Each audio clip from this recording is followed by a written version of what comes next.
Ready to open the hood? UseTool for the tutorials. And for car parts, the right idea is the Mr. Auto app. Easy, fast, and with better prices than on the website.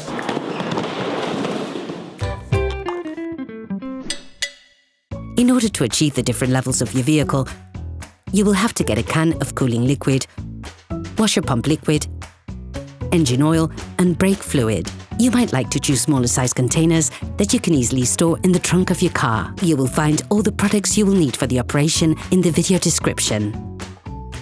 A car is a complex combination of many different components brought together into one single system. You probably don't pay much attention since it requires little or no care. But it is important to understand that even the slightest malfunction can lead on to costly complications very quickly. Checking levels and ensuring you carry out just a few simple checks can help avoid or even prevent hugely expensive repair work. To check the levels, ensure that the engine is cold and the car is flat on the ground.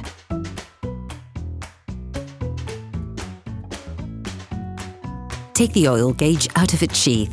Once removed, wipe it off using a paper towel. Put it back in. Then take it out once more.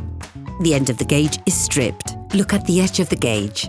It is this part which shows the oil level in the engine. This is considered to be perfect when it is in the middle of this part. However, be careful never to go over the maximum level. You risk breaking the engine. If you notice that the level is low, open the filling cap and add a little oil. We're just talking about a few centiliters. No more. After wiping down the gauge, put it back into the sheath to check the level again.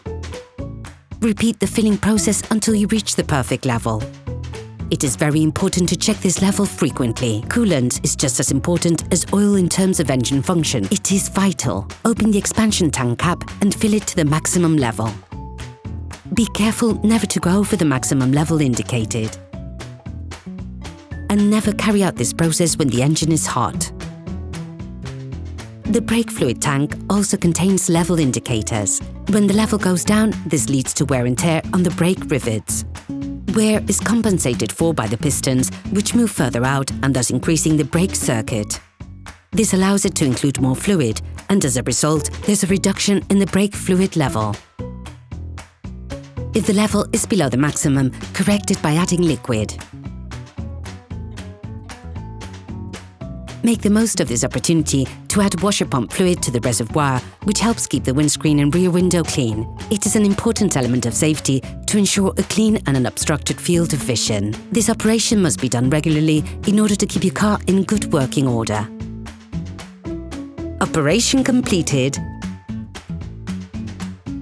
Hi, it's Theo from UseTool. I hope this video has helped you a lot in your car maintenance. We would be super grateful if you could spread the word so that we can produce even more tutorials. Simply give us a like, a comment, and hit that subscribe button. It really helps us boost the channel and help the whole community. Thanks a lot and have a great one.